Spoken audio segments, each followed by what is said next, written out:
Bonjour à toutes, bonjour à tous et bienvenue pour cette deuxième journée du Paris Retail Week qui va être excessivement chargée, cette plénière avec des interventions de très haut niveau, des keynotes exceptionnelles.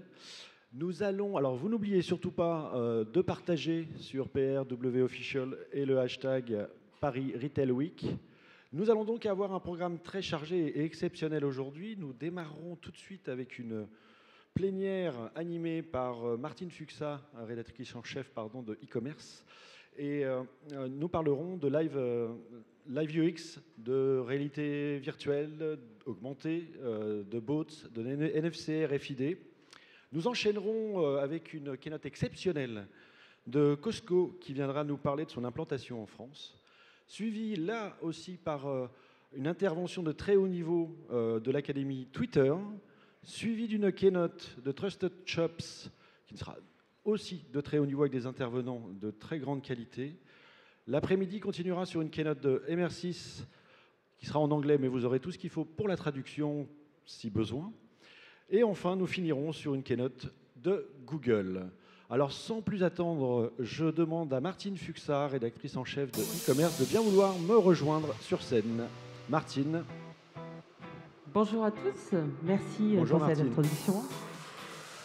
Alors, Merci Martine. de votre présence nombreuse ce matin. Alors, j'ai le plaisir d'animer aujourd'hui cette plénière donc, sur un thème pour le moins porteur, celui du live UX, réalité augmentée, virtuelle, les nouveaux outils au service de l'émotion. Alors l'expérience in-store, on le sait, est au cœur de tous les sujets aujourd'hui des retailers. Comment arriver à concilier effectivement tous ces outils avec une vision et des parcours clients unifiés, uniformes et les plus satisfaisants possibles pour vos consommateurs. On va aborder ce large thème avec Soumia Adjali, VP Digital Opération d'Accor Hotel, que je vous demande d'accueillir. Bonjour Soumia, bienvenue. Prenez place. Bonjour Soumia. Martin Sauer, groupe digital et e-commerce directeur de Manutan, on peut l'applaudir. Bonjour Martin. Mathieu Bellamy, vice-président brand stratégie de Citroën. Bienvenue Mathieu, prenez place. Bonjour Mathieu. Martine, je vais te laisser animer cette table ronde et je vous retrouve tout à l'heure. Ok, merci. À tout à l'heure, merci. Alors, vous êtes bien installés? Bienvenue à tous. Pour commencer sur le sujet, je vais vous demander peut-être un petit mot d'introduction afin qu'on situe bien vos domaines d'activité et vos spécificités à chacun. Donc on a sur ce plateau Accor Hotel, Manutan, Citroën, des problématiques différentes sur le thème du live retail. Peut-être pour commencer, Soumia Adjali, VP Digital Opération d'Accor Hotel, est-ce que vous pouvez nous dire un petit mot de vos sujets du moment ? Oui, bonjour à tous. Alors peut-être pour commencer, juste parce que je me rends compte que tout le monde ne sait pas forcément ce qu'il y a derrière Accor Hotel. Donc je vais juste une rapide présentation. Promis, je fais ça en 5 minutes, juste pour qu'on se réveille tous. Le Accor Hotel, donc, ça fera 50 ans cette année que ça a été lancé, via une marque phare qui est Novotel. Mais en fait, depuis, un énorme développement. Beaucoup de marques, une vingtaine de marques sur différents secteurs d'activité. On aura l'occasion d'y revenir. On est présent sur 95 pays. Et juste pour vous donner une idée, on a un nouvel hôtel qui ouvre toutes les 36 heures. Et nous, on est présent sur les 7 étapes de la chaîne de valeur du travel. Donc notre métier, c'est notamment de faire rêver nos clients, nos guests, de les aider à trouver leur bonheur, de les faire en sorte qu'ils cherchent et qu'ils trouvent ce qu'ils ont envie là où ils ont envie d'aller. De les aider à réserver, et là on y reviendra, il y a différentes manières de le faire, qui préparent leur voyage avant d'arriver chez nous et de séjourner dans les meilleures conditions. Et ensuite, on se rend compte qu'il y a beaucoup, dès qu'ils arrivent et ensuite, aiment partager, et puis ensuite, l'idée c'est qu'ils reviennent. Donc voilà, donc notre écosystème digital, il se retrouve sur accorhotel.com, plusieurs sites marques qu'on est en train de rassembler, et on est présent sur tous les devices, donc 27 millions de visiteurs par mois, et on a notre app qui a été téléchargée 4 millions de fois. Voilà, en termes de développement business aujourd'hui, l'hôtellerie, c'est l'essentiel de notre marché, mais à horizon 4-5 ans. L'idée, c'est qu'on se diversifie et qu'on se retrouve sur d'autres produits, notamment le private rental et les services de proximité. Et pour finir, on a une petite vidéo qui dure moins de 2 minutes pour vous présenter ça. Merci.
Très bien, on voit bien le parcours client d'Accor Hôtel au travers de cette vidéo. Merci Soumia.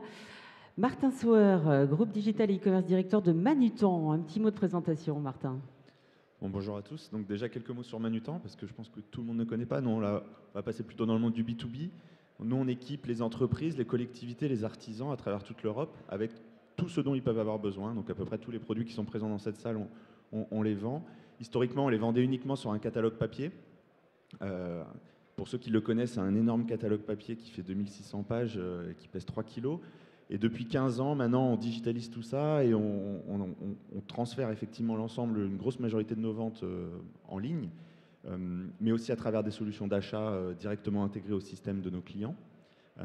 Et aussi maintenant beaucoup sur le monde de la collectivité, donc tout ce qui est les achats publics, pour équiper les mairies, les écoles et les administrations. Et donc moi, dans mon périmètre, aujourd'hui, je m'occupe effectivement de l'ensemble de cette transformation digitale, à la fois la dimension e-commerce et la transaction digitale, mais aussi un lab d'innovation digitale qui vise vraiment à voir comment on peut utiliser la technologie pour améliorer l'expérience de nos clients, nos fournisseurs et nos collaborateurs. D'accord, c'est au cœur du sujet. Mathieu Bellamy, vice-président Brand Stratégie de Citroën. Vous avez aussi beaucoup de sujets sur les parcours d'achat. Est-ce que vous pouvez nous dire un petit mot de présentation ? Oui, alors rapidement, bon, Citroën, je pense que vous connaissez quand même, hein, construit des voitures depuis presque un siècle, hein, depuis 1919. Pour vous donner juste un chiffre, le réseau Citroën dans le monde, du coup le retail, c'est 10 000 points de vente. Donc c'est 10 000 points de vente qui sont éparpillés dans plus de 100 pays. Voilà, donc mon rôle du coup à la stratégie, c'est de savoir comment on va orienter la marque et quelles vont être les évolutions à venir de façon à préparer, parce que vous voyez que ce sont quand même il y a une inertie, c'est-à-dire que ce sont quand même des industries qui sont lourdes, l'automobile, avec des usines, avec des réseaux quand même très importants. Et du coup, pour préparer ça, on étudie beaucoup les parcours clients et on adapte notre retail au fur et à mesure de façon à ce que tous ces points de vente qui sont à 90% à des investisseurs privés puissent continuer à vendre nos voitures dans les meilleures conditions et que puissent continuer à avoir un maximum de clients. On vend à peu près 1,5 million de voitures par an, pour vous donner à peu près une idée. Voilà. Très bien, merci. Alors, sans plus attendre, on va rentrer dans le vif du sujet. Donc, plantons le décor. On parle de live retail, mais au fond, qu'est-ce qui change aujourd'hui dans l'expérience retail et pourquoi ? Quelle est votre perception sur ces évolutions ? Martin, peut-être, pour commencer. Je pense que historiquement, quand on regarde les 20 dernières années dans le monde du retail, on était sur un domaine qui était extrêmement stable. On avait tout le temps les mêmes concurrents, on avait un business model qui était bien identifié. Dans le retail, c'était j'augmente le nombre de magasins ou le nombre d'hôtels. Nous, c'était augmenter le nombre de pages dans le catalogue et ça marchait très bien. Et puis, d'une année sur l'autre, c'était toujours les mêmes concurrents qu'on regardait, qu'on benchmarkait. Je pense que depuis ces 15 dernières années, ce qui a profondément changé, c'est que le parcours client, il évolue extrêmement vite et la concurrence aussi évolue extrêmement vite.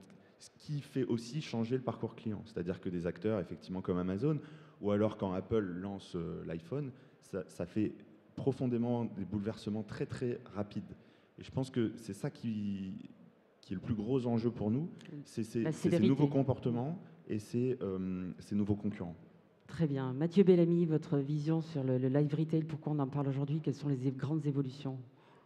La grande évolution, c'est que pendant très longtemps, le client venait en concession pour avoir des informations sur les produits. Aujourd'hui, il les a déjà sur Internet. Donc, quand il vient en concession, il a déjà ces informations. Donc, il ne vient plus du tout demander la même chose. C'est-à-dire que l'enjeu maintenant de la démarche d'aller dans un point de vente, elle va être plutôt pour être conseillé, pour être aidé, mais pas du tout pour avoir un package d'informations qu'on a déjà eu sur Internet et souvent avec plus de détails. C'est-à-dire qu'Internet est tellement riche aujourd'hui. Donc, le rôle du vendeur a considérablement évolué. Et du coup, c'est pour ça qu'on parle beaucoup d'expérience. C'est-à-dire qu'avant, on y allait pour aller chercher un produit et puis on va dire des données techniques. Aujourd'hui, on y va pour vivre quelque chose. Et du coup, un échange avec le vendeur, avoir une concession particulière. Du coup, c'est pour ça qu'on modifie et l'aspect physique de nos concessions. Comme vous pouvez voir rue Saint-Didier, dans le 16e, là, on a lancé la Maison Citroën, qui sont des concessions où il n'y a pas toute la gamme, où il n'y a qu'une partie de la gamme, et où justement, il y a tout un univers de marques. Et où les vendeurs ne sont plus des vendeurs entre guillemets à part entière, mais sont plutôt des coachs, on va dire, qui vont vous aider, vous conseiller, mais qui n'ont pas en tête de vous vendre forcément une voiture tout de suite, et encore mieux celle qu'ils ont en stock. Donc on a changé la formation des vendeurs et on a changé l'aspect physique des concessions. Très bien. Votre vision, Soumia Djali, justement de ces évolutions du retail aujourd'hui ? Moi, ce qu'on note chez nous, c'est que en fait, nos clients, ce qu'ils recherchent et ce qui est devenu un standard, c'est l'instantanéité. Ce qu'ils attendent de nous, c'est qu'on soit tout le temps disponible, n'importe où, quand il le veut, et qu'on soit là, non plus pour proposer une expérience qui soit purement transactionnelle, mais qu'on soit là pour lui apporter aussi et lui permettre de vivre une expérience qui soit plus émotionnelle, plus inspirante. Mais est-ce qu'on a franchi un cap justement par rapport à ça ? Parce qu'on en parle depuis longtemps, de ce client de plus en plus existant. Est-ce que c'est une réalité aujourd'hui ? Alors, nous, on le constate d'autant plus que,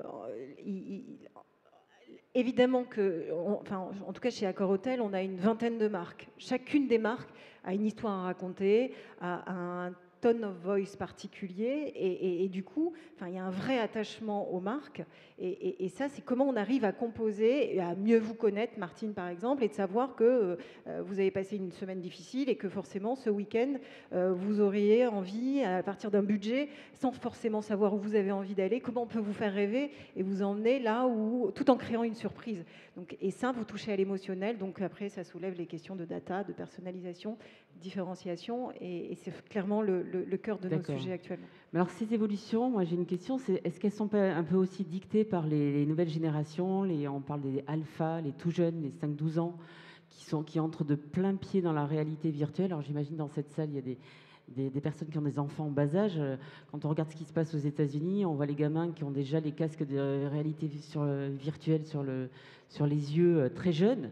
Donc ça change finalement l'appréhension qu'ont les jeunes générations avec aussi ce qu'ils attendent du retail. Est-ce que c'est ça ce à quoi vous vous préparez, Mathieu Bellamy ? Alors oui, on s'y prépare forcément parce que ces jeunes générations sont extrêmement prescriptrices. Alors, ce qui est d'ailleurs pour nous un gros challenge, c'est-à-dire que ce sont les jeunes qui vont porter l'image des marques et de nos marques, et ce sont pourtant pour nous pas ceux qui vont les acheter. C'est-à-dire que ce sont leurs parents qui vont acheter les voitures. Du coup, on est obligé de faire des voitures et des publicités qui vont être portées par des jeunes pour qu'ils puissent influencer leurs parents qui vont les acheter. Je simplifie un peu, mais c'est quand même un petit peu ça.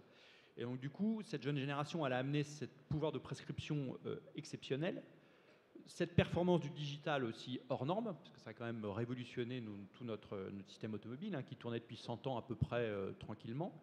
Et puis, ça a amené aussi une dimension économique très forte, c'est-à-dire que les jeunes ont eu envie, comme leurs parents, de bouger, de voyager, etc.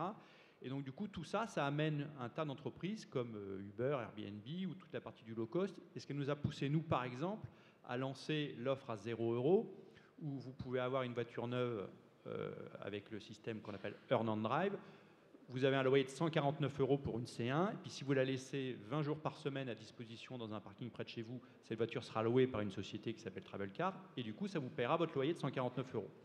Du coup, c'est un service qui prend bien, ce type de service? Alors, c'est un service qui prend bien dans les grandes villes, évidemment, et surtout, c'est amusant, c'est que c'est un service qui a tout de suite conquis les jeunes. C'est-à-dire, les jeunes se sont dit, oui, finalement, ça me permet d'avoir une voiture 10 ou 12 jours par mois, l'utiliser quand je veux, et puis le reste du temps, ça paye mon loyer. Donc, c'est une vision, c'est pour ça que je disais complètement digitale, parce que c'est réservé en ligne, complètement moderne, et puis qui est poussé par toute cette jeune génération. Très bien. Martin, les jeunes, est-ce qu'ils influencent les évolutions du retail selon vous? Oui, c'est certain.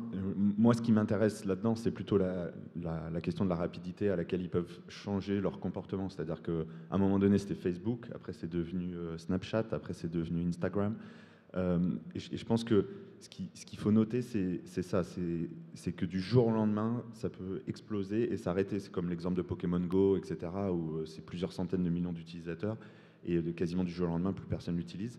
Et je pense que ça, c'est des signaux qu'il faut prendre pour intégrer, c'est-à-dire comment dans notre gouvernance d'entreprise, comment en termes d'agilité d'entreprise, et comment on s'imprègne de ça et on devient beaucoup plus agile, on est capable de prendre ça, parce que c'est impossible de faire de la prospective aujourd'hui, je pense, la réelle prospective, de se dire, voilà, ces gens-là, comment est-ce qu'ils... Parce que nous, c'est ça un peu la question. Aujourd'hui, un ado, comment est-ce qu'il va acheter pour son entreprise dans 10 ans? Je pense que c'est impossible à faire. Par contre, la question, c'est comment est-ce qu'on se met en capacité d'être en veille, mais surtout d'être capable de s'adapter de manière très, très, très rapide. Oui, c'est vrai que le B2B est peut-être un peu moins concerné par les évolutions, bien que ça irradie tout l'écosystème quand même. Soumia Adjadji à Accor Hotel, est-ce que vous voyez, vous scrutez ce que font les jeunes pour mieux adapter votre stratégie relationnelle? Et comment, j'ai envie de vous dire, puisque chez Accor Hotel, 56% de nos collaborateurs ont moins de 35 ans, et vous avez certainement entendu parler du Shadow Comex, qui est en première ligne des réflexions stratégiques de toutes les initiatives. Mais ce qui est important de noter aussi, c'est comment le digital influence le physique, enfin le retail, le in-store ou chez nous dans les établissements. Chez nous, pour vous donner un exemple, ça a donné l'occasion de la création d'une marque, d'un nouveau concept qui s'appelle Joe & Joe, dont le premier en France a ouvert à Osgore en juillet dernier, où clairement on a reproduit les codes du digital, où vous avez des jeunes qui, tout se passe, vous le savez mieux que moi, le mobile est l'extension d'eux-mêmes, ils s'y connectent plus de 130 fois par jour, donc du coup c'est cet aspect où ils vont se connecter sur l'app, ils vont voir un peu qui y va, ils vont se retrouver là-bas en communauté et vivre des expériences propres à eux. D'accord. Et ça a donné lieu à un nouveau concept, une nouvelle marque qui s'étend progressivement. Mais qui est une marque d'hôtellerie Absolument. Où en fait, voilà, c'est un endroit où vous y allez, où vous dormez à plusieurs par chambre. Vous réservez un lit et non pas une chambre. D'accord. Vous avez l'occasion de cuisiner ensemble, de jouer à la musique ensemble. Un peu une auberge de jeunesse. Exactement. D'accord. En moderne, joli, sympa, hype. Voilà. D'accord. Et ce qu'on constate aussi, c'est que les jeunes aussi, ils ont complètement transformé chez nous leur vision de la fidélisation. Ils n'ont plus envie d'accumuler des points pour qu'au bout de 5 ans, on puisse leur offrir une gaufrette à leur arrivée. C'est vraiment dans l'instant qu'ils ont envie de vivre une relation avec une marque et d'être dans la co-création. Une exigence nouvelle, d'accord. Alors pour y répondre à cette exigence, il y a beaucoup de technologies qui émergent, c'est un peu le sujet de nos échanges aujourd'hui. Ces solutions, c'est la réalité virtuelle, la réalité augmentée, les bots. Quelles sont, selon vous, vous tous professionnels dans vos stratégies, celles qui vous semblent être parmi ces technologies les plus prometteuses? Qui veut parler sur ce sujet? Je démarre. Mathieu Bellamy. Ma réponse est assez simple, en fait, c'est que toute cette technologie, on s'aperçoit qu'il n'y en a pas une qui remplace l'autre, c'est-à-dire qu'elles sont complémentaires. Donc elles prennent toute une place, on va dire, et globalement, le client, systématiquement, il va choisir ce qui va être le plus rapide pour lui et le plus efficace.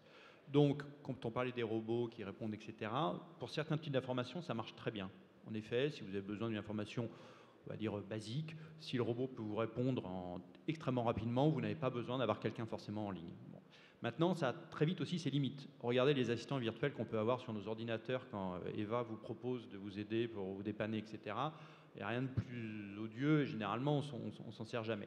Donc encore une fois, c'est en fonction du type de demande, mais c'est ça qui est compliqué, qu'on essaye d'abord d'avoir un robot qui permet d'orienter les gens et ensuite très vite de prendre la main si jamais on s'aperçoit que le client ne va pas être satisfait dans les secondes, parce que souvent c'est des questions de secondes. Hein. Donc je pense qu'il y a une vraie complémentarité qui est en train d'arriver. D'accord, il n'y a pas une technologie qui émerge, mais une complémentarité de technologies, un ensemble de technologies. Oui, absolument. Très bien. Martin, au sein de Manutan, quelles sont les technologies que vous scrutez de plus près? Nous, ce qu'on scrute le plus près, c'est vraiment tout ce qui tourne autour de la 3D. Parce qu'on a, aujourd'hui, nous, on n'a pas de magasin, on vend des milliers de produits et qui sont, pour la plupart, utilisés par une administration, par une entreprise, etc. Et donc, ils vont jouer un rôle qui est important. Si cette table n'est pas bien aujourd'hui, la conférence, potentiellement, l'image, etc., peut jouer. Et du coup, on croit que la 3D va totalement remplacer l'image. Et c'est au début du e-commerce, la question des photos produits était critique, hein, pour ceux qui se souviennent au début, des boîtes comme La Redoute, etc. C'était une mutation énorme d'avoir des photos sur fond blanc, etc., etc. Et je pense qu'on est en train de vivre la même révolution avec la question de la 3D. C'est-à-dire qu'aujourd'hui, les clients ne voudront plus juste avoir une photo ou quelques photos. Ils vont être capables de vouloir toucher le produit, le visualiser chez eux, d'être capables de simuler ce que ça peut rendre dans un autre environnement, etc. Et donc c'est pour ça que nous on investit beaucoup là-dedans pour vraiment rassurer le client quand il achète et reproduire cette expérience en magasin, mais sans le magasin. En termes d'expérience, est-ce que c'est suffisamment abouti ces technologies-là pour fournir quelque chose de satisfaisant au client ou est-ce qu'il y a encore du chemin à faire? Ouais, il y a encore du chemin, mais je pense que quand on voit, par exemple, ce qu'a réussi à faire Apple avec ARKit, nous on a pu tester ARKit, donc la techno de réalité augmentée de Apple qui est intégrée à l'iPhone, ouais. C'est bluffant. Enfin, on n'arrive même plus à faire la différence finalement si le produit il est vraiment dans la pièce ou pas. On peut tourner autour, on peut regarder, etc. Donc aujourd'hui, c'est vraiment l'avenir. C'est ce qu'on croit et ça va profondément changer la manière dont on achète. Très bien. Soumia Djali, alors vous au sein d'Accor Hotel, quelles sont les technologies que vous scrutez, Au-delà de la techno, nous, on a une conviction qui est claire, c'est qu'on rentre, en tout cas dans notre secteur, dans l'ère du conversationnel. On sent qu'il y a un besoin, paradoxalement, dans tous les parcours digitaux, un besoin d'humain, en fait, de relations humaines. Alors, ça peut prendre la forme de chatbot, ça peut prendre la forme pour rebondir sur ce que disait Mathieu, sur le conversationnel avec un humain derrière, et à la limite, en fonction, comme on couvre de l'éco au luxe, en fonction des marques et en fonction de la proposition qu'on veut apporter, ça peut être un modèle automatisé ou un modèle où il y a un vrai humain derrière. La constante, c'est qu'il y a un besoin de ton chaleureux. Enfin, nous, on a une baseline qui est le feel welcome. Et ce feel welcome, il doit se ressentir depuis les premières interactions sur nos environnements digitaux. Et on a lancé notamment des pilotes sur les enceintes, hein, aussi bien Google Home que Amazon Alexa. Et l'idée, c'est que on puisse dire réserve-moi un hôtel à Rouen pour 2 nuits. Et voilà, qu'il y ait une vraie interaction et que l'on considère les interfaces vocale, voilà. qui est déjà vous qui êtes un acteur mondial, qui est déjà très développé aux États-Unis, je crois. Absolument. 20% des recherches aujourd'hui sont faites en vocal, 50% à horizon 2020. D'accord, très bien. Alors, pour mener à bien ces mutations des parcours d'achat, pour implémenter les technologies dans vos parcours d'achat respectifs et satisfaire vos clients, quelle organisation, quelle méthodologie vous avez déployée pour rentrer un petit peu dans le concret, euh, afin que dans cette salle, effectivement, peut-être les personnes présentes repartent avec des bonnes pratiques. Comment vous, concrètement, vous intégrez les process dans vos organisations? Martin Sauer. Je pense que c'est le point le plus important, parce qu'on peut parler de technologie pendant des heures, effectivement. Et je pense que la vraie question, c'est comment on évite de faire des gadgets. J'avais une intéressante discussion juste avant cette plénière là-dessus, justement. C'est comment, parce que j'étais challengé sur le fait de dire bah, la capacité à visualiser un produit dans son environnement, c'est vraiment qu'un gadget, c'est pour obtenir des retombées presse. Bon, c'est plutôt pas mal, remarque, je suis ici aujourd'hui, c'est vrai que c'est bien. Mais le vrai sujet, c'est comment on répond à des douleurs d'utilisateurs, de clients, que ce soit des collaborateurs, voire même des fournisseurs. Et je pense que nous, on investit énormément sur la question de ce qu'on appelle l'UX Research, c'est-à-dire vraiment la capacité à rentrer en immersion et rentrer en empathie avec nos utilisateurs finaux pour comprendre quels sont leurs problèmes du quotidien. Et ensuite, avoir un processus très rapide sur un système de sprint qu'on appelle Design Sprint, qui permet en fait en une semaine de faire un prototype et de le tester avec des utilisateurs finaux. Et du coup, de très très vite se rendre compte si l'idée géniale qu'on a eue en brainstorming, c'est un pur gadget où il y a vraiment quelque chose à faire et de lancer après d'autres actions. Et c'est vrai que la question de la réalité augmentée, quand on a eu l'idée, on s'est dit c'est fantastique. Les premiers tests qu'on a fait, on s'est pris des énormes gadins. On a retravaillé plusieurs fois, je crois que c'est 4 fois, avant d'arriver à quelque chose où on avait un parcours client qui était vraiment satisfaisant. Et c'est seulement à ce moment-là qu'on a lancé les développements. Et je pense que d'intégrer ces méthodes de travail-là, d'aller très très vite sur du prototypage et surtout de le montrer aux utilisateurs finaux de manière très objective, c'est des méthodes qui fonctionnent extrêmement bien et qui permettent justement d'éviter ces effets gadgets, parce qu'on a tous en tête ces trucs qui sont formidables mais qui ne sont jamais utilisés par personne. Mathieu Bellamy, au sein de Citroën, comment vous procédez, vous, pour... Alors, déjà, il faut savoir que je travaille beaucoup avec mes homologues d'autres marques, qui ne sont pas des marques automobiles, notamment avec Decathlon, par exemple, avec Xavier Ivoire, avec McDonald's, avec Coca-Cola, avec Leroy Merlin. C'est-à-dire que tous ces gens-là, justement, on s'est dit qu'on a les mêmes clients. Donc, de toute façon, ça permet, il y a des choses qu'eux, des fois, ils ont testées, et puis j'ai déjà un retour d'expérience. Et nous, quand on fait des tests aussi, on peut aussi leur faire part de notre expérience. Ensuite, après, avec ces groupes de travail, on définit en gros par an, on teste 2 ou 3 gros projets dans 3 pays différents. Si le test est concluant, l'année d'après, on le lance dans tous les pays, on le généralise. C'est-à-dire que si vraiment dans 3 pays qui sont différents, souvent on fait un pays d'Europe, la Chine et puis je sais pas, le Brésil, si ça fonctionne, eh ben, le projet on le valide et on le lance dans le reste du monde. Si nos projets ne sont que mondiaux, on a arrêté depuis des années de faire des projets que par pays. Donc voilà, cette année on a lancé Citroën Advisor pour les vendeurs, donc où les gens en France sur 3 points de vente évaluent leurs vendeurs en ligne.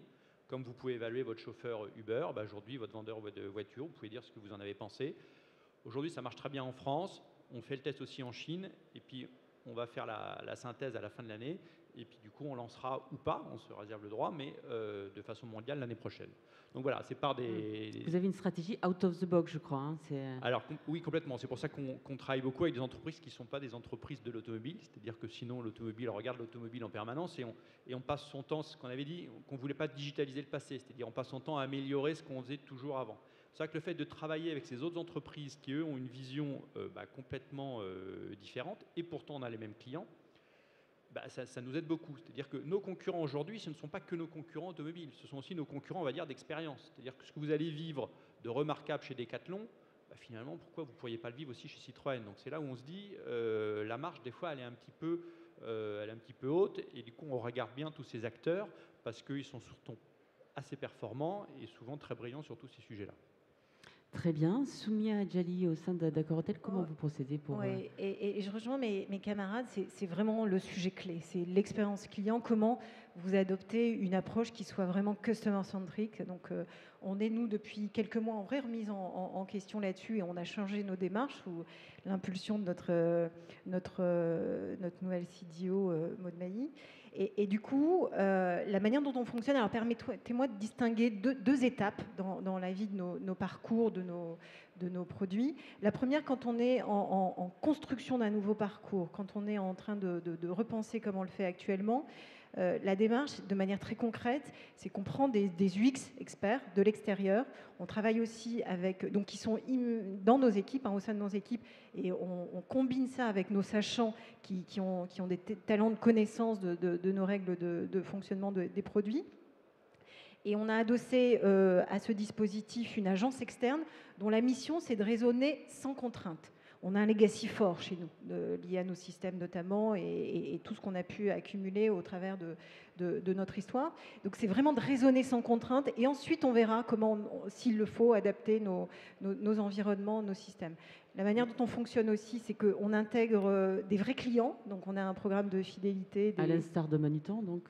Voilà. Donc, on a des membres Gold, Platinum, voilà. On leur dit, voilà, c'est wireframe, donc ces parcours, avant d'apporter la couche design, qu'on a préalablement testé avec des acteurs derrière des miroirs sans teint, des vrais clients qui vous disent non, ça c'est nul, ça c'est... Enfin, c'est un vrai exercice d'humilité. Et du coup, on prend des membres et à qui on dit, qu'est-ce que vous en pensez? Est-ce que ça vous inspire? Est-ce que vous trouvez ça efficace? Est-ce que vous trouvez ça pertinent? Parfois, ils nous disent oui, c'est pas mal. D'autres nous disent non, il faut revoyer votre copie. Et donc, cet exercice-là, ça remet en question toute la culture managériale aussi. Enfin, clairement, quand il s'agit de concevoir nos parcours, avec tout le respect que je porte à mes patrons, mon patron, c'est le client. C'est lui qui me dit si j'ai bien travaillé ou pas. Et sur la vie des produits, une fois qu'ils sont exploités et utilisés par nos fameux 26 millions de visiteurs par mois, on a des outils, alors je ne sais pas si on peut les citer, mais Bien sûr. on utilise Usabila pour avoir un feedback qualitatif, on utilise Contentsware qui nous permet de savoir quand un client a hésité, quand il a cliqué, quand il n'a pas cliqué, vraiment une analyse comportementale qui est assez pointue. Tout est traqué. Et puissante, tout est traqué. C'est comme si dans un magasin, vous regardiez le flux et vous observiez le comportement des gens. On a lancé aussi depuis quelques semaines ce qu'on appelle le crowd testing, des gens partout dans le monde qui se baladent sur votre site et qu'on incite à relever nos problèmes, nos bugs et de nous les remonter. Et puis, avec une gratification oui, à partir du moment où c'est un vrai bug, ils sont gratifiés et ils jouent le jeu et ça crée vraiment une émulation.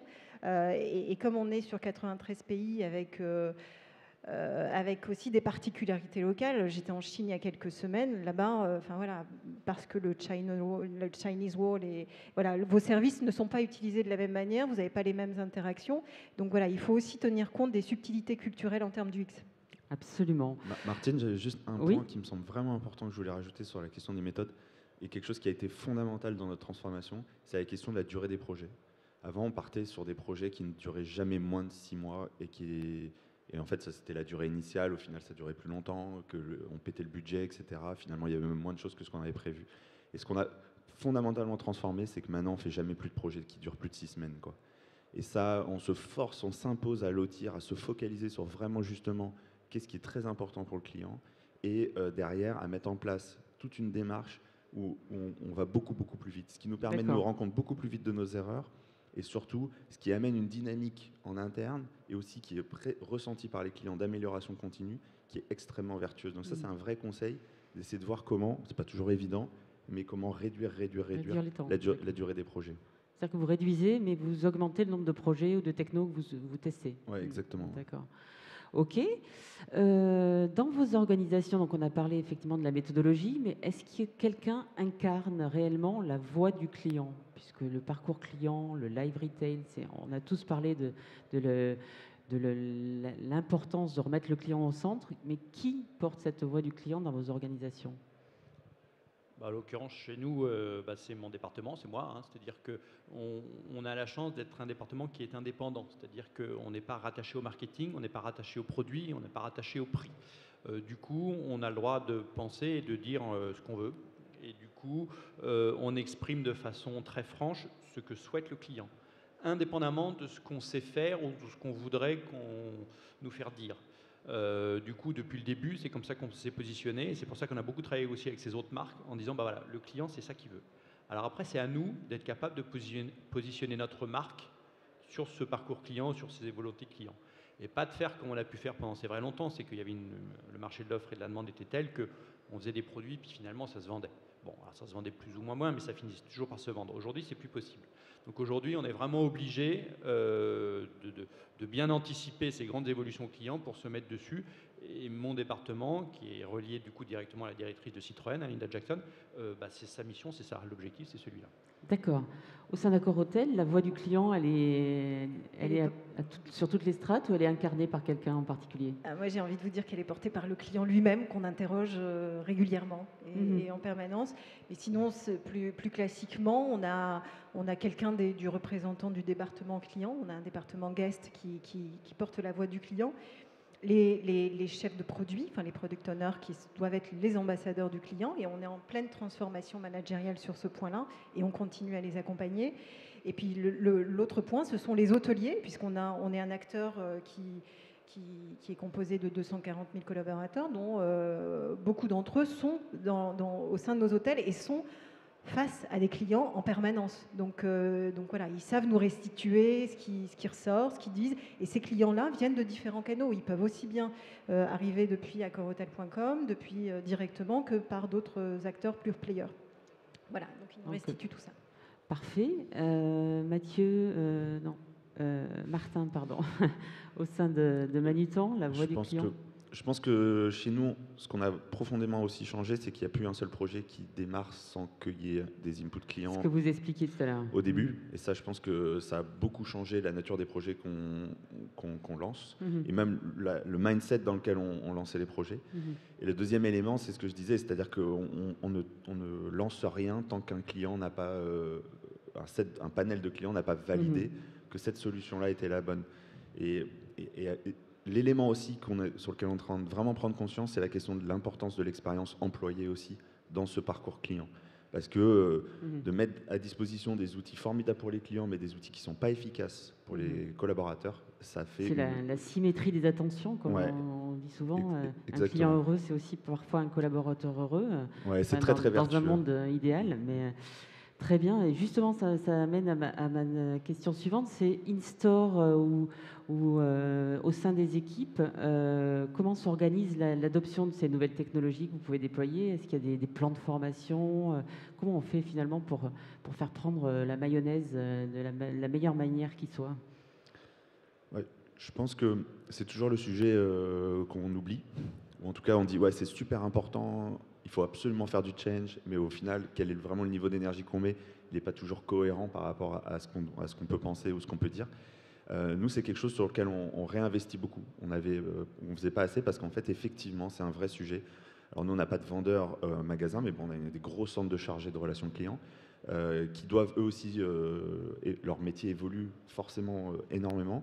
Et donc là, on réinvestit beaucoup dans la formation, dans le coaching de nos vendeurs, de nos commerciaux, avec des dispositifs qui sont beaucoup plus forts, parce qu'on a une université d'entreprise chez Manutan, et donc on crée nos propres programmes pour accompagner les collaborateurs, soit en présentiel, soit en e-learning. D'accord, très bien. Au sein de Citroën, Mathieu Bellamy, comment est-ce que vous embarquez toutes les équipes avec vous dans ces transformations? Alors, il y a toujours de la formation, bien sûr, comme on fait depuis des années. Par contre, ce qui change là chez Citroën, c'est qu'on est en train d'inverser, on va dire, la tendance. Je vous explique pourquoi. J'ai un exemple que j'ai en tête depuis des années, quand j'avais commencé ma carrière, déjà un peu longtemps. C'était aux États-Unis, chez un gros constructeur américain. Et j'avais démarré comme vendeur. Et du coup, le chef des ventes m'avait donné un petit papier avec les formations que je pouvais faire. Mais les formations, c'était moi, en tant que vendeur, qui devais me les payer. C'est-à-dire qu'il m'a dit, bah voilà, si tu veux te former pour être bon vendeur, etc. J'avais trouvé ça stupéfiant en disant, c'est incroyable, c'est quand même bon, avec ma mentalité de français qui arrivait. Et les autres me disent, bah non, si tu veux être bon, bah, t'as qu'à te former. Et puis si t'es pas bon, bah, on se séparera de toi.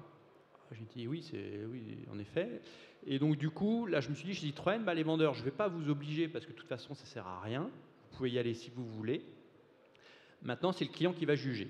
Donc avec Citroën Advisor, on le voit tout de suite, c'est-à-dire que le client juge. Si après vous estimez qu'il faut vous former, je vous mets toutes les formations à disposition, et elles ne sont pas payantes.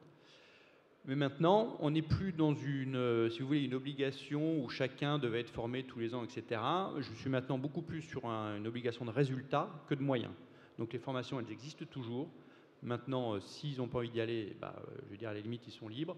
Néanmoins, c'est le client au dé final qui sera juge. D'accord. Et vous sentez qu'il y a une appétence, qu'il y a une envie des équipes pour Alors, y aller, du coup, ou est-ce que oui. c'est difficile? Du coup, oui. Du coup, à partir du moment où déjà, on a modifié nos types de formations, c'est-à-dire qu'elles sont quand même beaucoup plus intéressantes.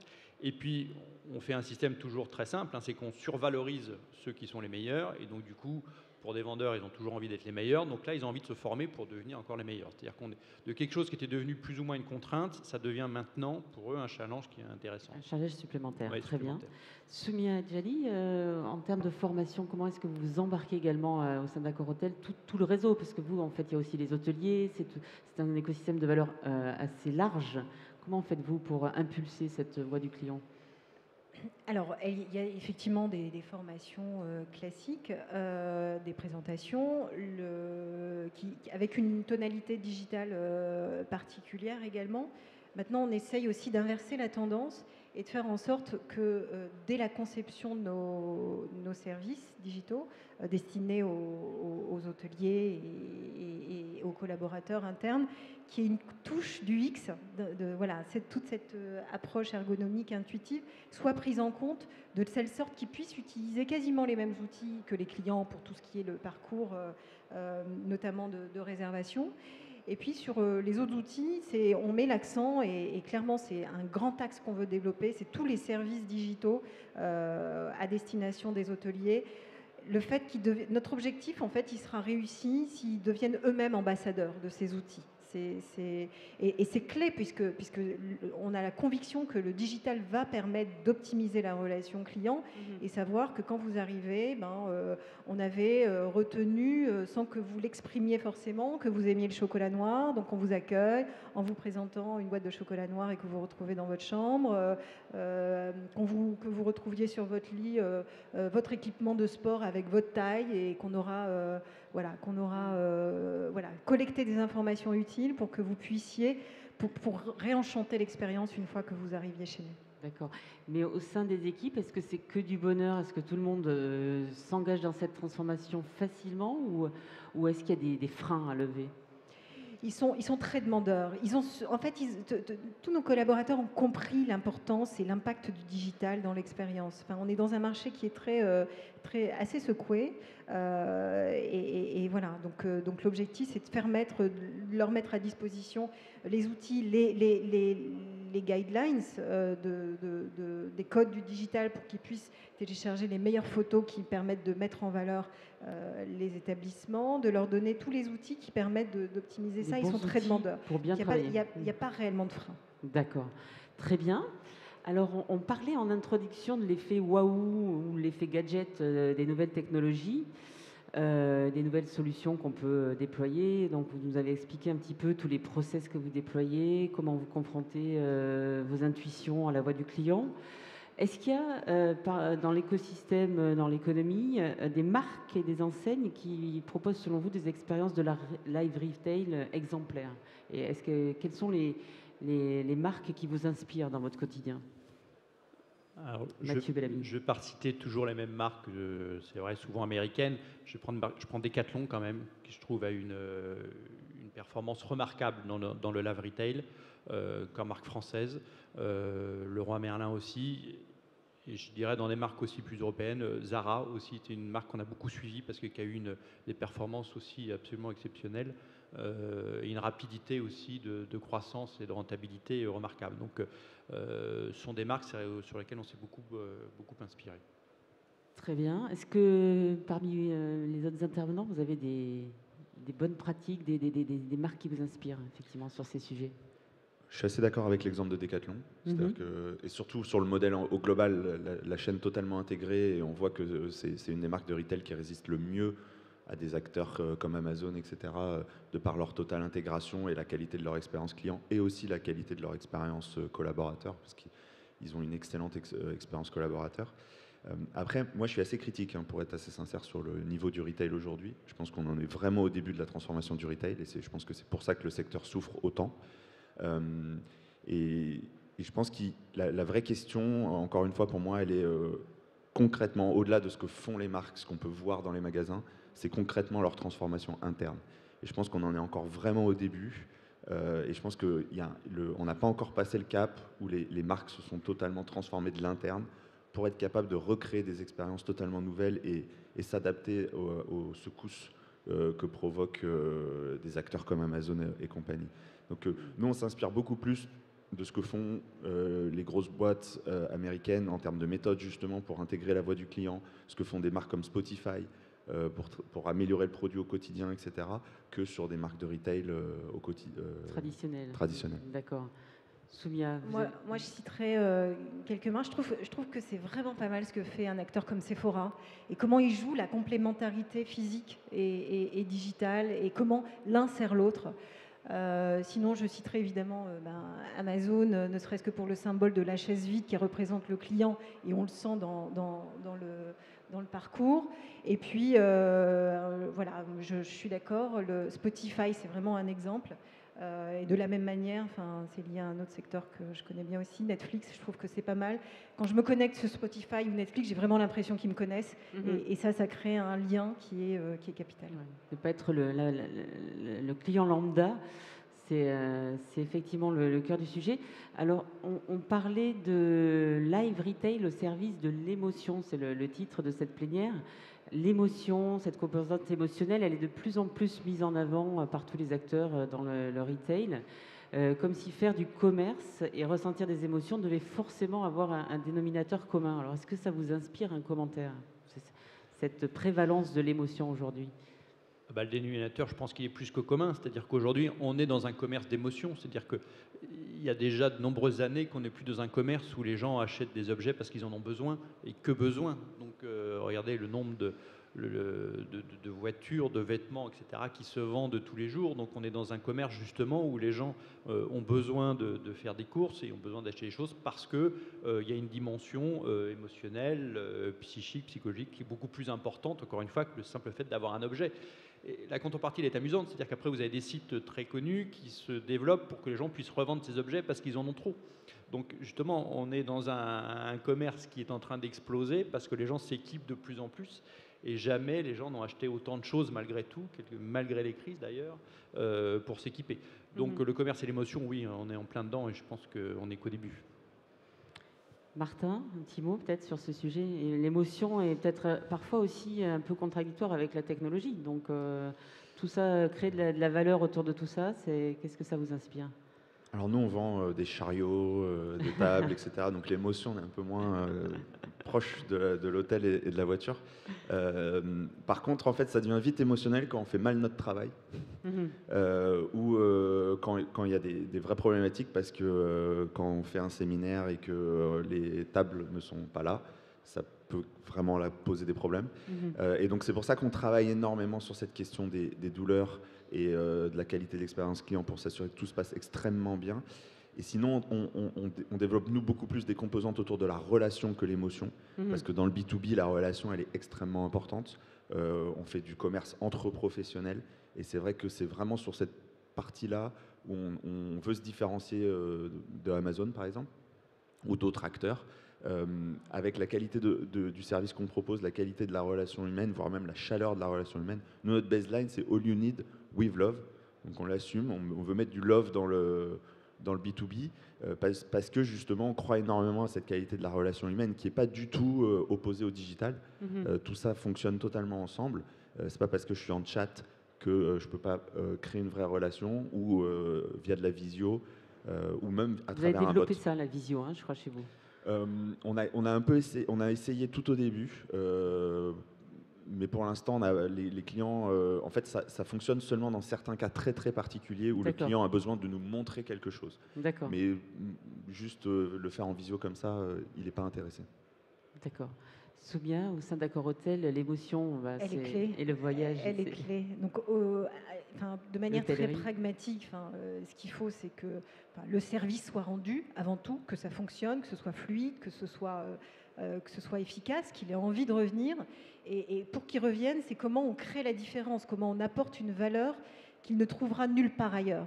Donc voilà, notre force pour répondre à cette question, c'est comment on retranscrit cette baseline qui est la nôtre, qui est le feel welcome, quel que soit le moment, c'est-à-dire aussi bien quand il arrive à 4 heures du mat au sein d'un hôtel et qu'il est fatigué parce qu'il sort d'un vol, ou qui se connecte sur nos plateformes, quel que soit l'endroit, il faut qu'il ressente ce feel welcome. Et pour aussi accompagner ce développement-là émotionnel, on a lancé aussi une initiative qui s'appelle Accord Local, où l'objectif, c'est de s'adresser à une population qui n'est pas forcément en voyage. Puisque vous avez tous forcément un établissement Accor près de chez vous et que ça peut vous être utile pour faire garder vos enfants, pour aller chercher votre pressing quand vous rentrez tard du boulot. Et voilà. Et donc, on veut faire partie de la vie des gens, on veut accompagner nos clients et on veut leur faciliter la vie. Et ça, on est convaincu que ça va créer un cercle vertueux et répondre à une demande qui n'a pas forcément été exprimée, mais sur laquelle on peut apporter une valeur. Très bien, merci pour tous ces témoignages. Alors peut-être pour finir, est-ce que vous pouvez partager avec nous un petit mot sur, ça avant de prendre les questions de la salle bien sûr, un petit mot sur vos projets d'avenir, justement, sur effectivement ce que vous avez en ce moment dans les cartons, pour votre roadmap pour les mois à venir en termes d'expérience client et d'intégration de nouvelles technologies pour recoller avec le thème de la plénière. Alors moi j'en ai parlé, la 3D, donc continuer tout ce qu'on fait sur la réalité augmentée, trouver des vrais leviers aussi pour avoir beaucoup plus créer des nouvelles expériences grâce à ça, faire en sorte que la personne soit vraiment capable de ressentir le produit sans le toucher physiquement. Et après, on travaille aussi beaucoup sur l'intelligence artificielle, notamment déjà aussi pour aider nos collaborateurs, parce qu'on a des équipes qui gèrent des typologies de questions extrêmement larges, sur des gammes de produits extrêmement larges, et donc on essaye de voir comment on peut leur simplifier la vie, leur apporter des vrais outils pour délivrer à la fin un meilleur service, et que pour eux aussi, il y ait moins de douleur au quotidien. Soumia Djali, un petit mot des projets à venir. Oui, l'intelligence artificielle, bien sûr, aussi, sous différentes formes, donc le conversationnel, le chatbot, être présent chez nos clients, sur l'enceinte qui commence à faire partie de être présente dans leur salon, et voilà, et jouer, faire fi des interfaces, et voilà, et être là au moment où ils en ont besoin et quel que soit le moment. Et puis on a aussi ce volet personnalisation, mieux connaître nos clients, mieux travailler la data pour pouvoir être pertinent et apporter une réponse au moment où ils s'y attendent le moins. Oui, on n'en a pas trop parlé, mais effectivement la data est clé dans toutes ces thématiques. Mathieu Bellamy, un petit mot de vos projets. Les projets, c'est sur la notion d'hyperlieu. Vous savez, les hyperlieux sont des choses qu'ont réussi à faire notamment les hôtels, beaucoup, les supermarchés, c'est-à-dire de faire des lieux physiques, des endroits véritablement avec un environnement de marque, avec une touche tout à fait particulière. Et ça n'existe pas encore dans l'automobile. Et du coup, si on veut que les gens aient plaisir à venir dans les concessions, il faut qu'on transforme, et on a tous les moyens de le faire, parce que Citroën, on a un historique très important, donc on a beaucoup de matière. Nos garages, du coup, dans des endroits qui seront des hyperlieux d'automobile et qui vont beaucoup plus mettre en valeur nos métiers, l'environnement, l'ambiance, etc. Donc, c'est quelque chose sur lequel on est en train de travailler. Passionnant. Oui, absolument. Qu'on a remarqué chez les hôtels en premier et qui, du coup, nous ont fait prendre conscience de la nécessité qu'on avait de faire évoluer nos sites physiques. Soumia, un sujet assez stratégique pour nous, c'est de mieux adresser encore le marché chinois, qui devient le premier marché émetteur. On a à peu près 180 millions de voyageurs chinois. Dans 4 ans, ils seront 280 millions. Et donc, c'est comment on est encore plus présent sur ce marché-là, comment on apporte une réponse à leurs besoins, ne serait-ce qu'en termes de moyens de paiement. Donc, 80% des Chinois utilisent WeChat Pay, Alipay. Et ils ont pour un acteur global, c'est où est-ce qu'on place le curseur entre une approche, une réponse globale et une réponse qui soit différenciée selon marché, les marchés. Mais en l'occurrence, le marché chinois est vraiment spécifique et c'est une mine d'or puisque c'est un très gratifiant pour nous. énorme marché à défricher. Parfait. Bah, écoutez, je vous remercie infiniment, Mathieu Bellamy de Citroën, Martin Sauer Manutan, Soumia Djali d'Accor Hôtel. Je crois qu'on peut vous applaudir pour ce témoignage. Merci à vous. Et on va poursuivre dans l'émotion avec quelques questions de la salle. Alors, est-ce qu'il y a des questions pour nos intervenants sur la manière dont ils déploient leur stratégie ?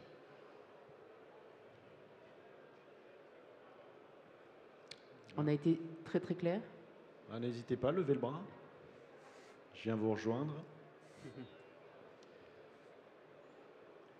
Ouais. Il n'y a pas des questions à poser. Pas de questions? Ah si, il y a un bras qui s'élève. Madame.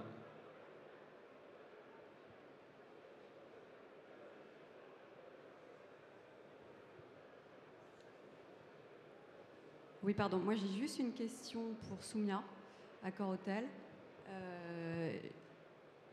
Je me pose la question de savoir si tout ce travail que vous faites sur tout le groupe avec les 20 marques, sachant que chaque marque cible une clientèle spécifique qui va du très haut de gamme luxe à du, je sais pas comment vous appelez ça, de l'entrée de gamme, de l'éco, de l'accessible, de l'éco. Est-ce que le travail ne devrait pas être fait dans chaque marque avec une approche spécifique? Parce que du coup, est-ce que vous perdez pas, perdez pas de l'ADN de chaque marque et de la spécificité de vos marques?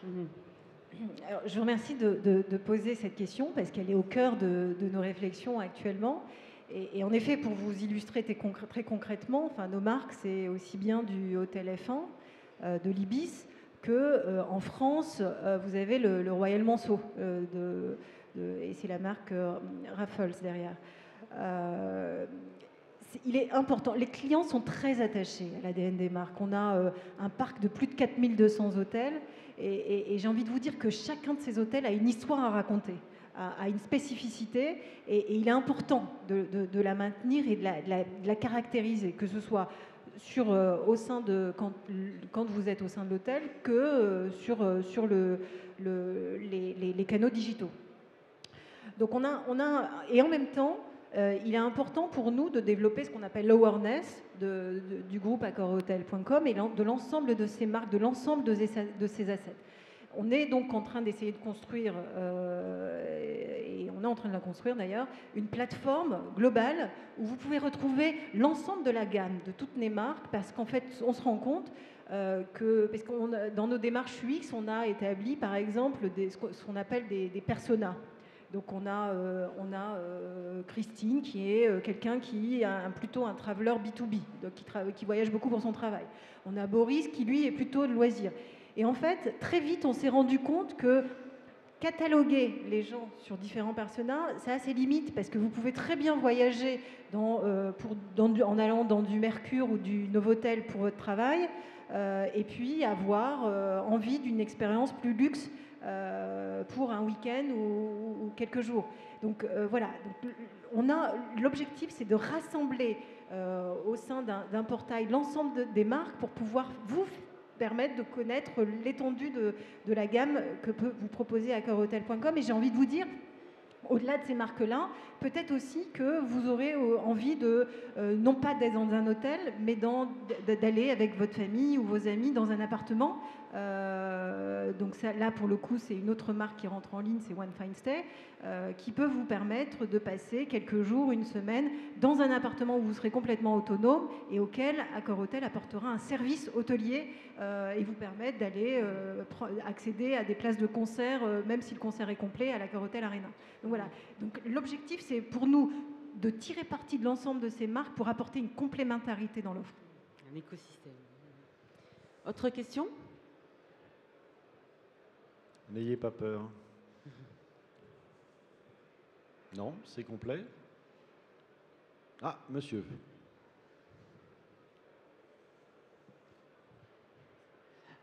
Je suis désolé, c'est encore une question pour Accor. Vous en êtes tous sur le big data temps réel. Qu'est-ce que vous savez faire aujourd'hui? Vous avez parlé de persona en disant finalement c'est un peu une limite.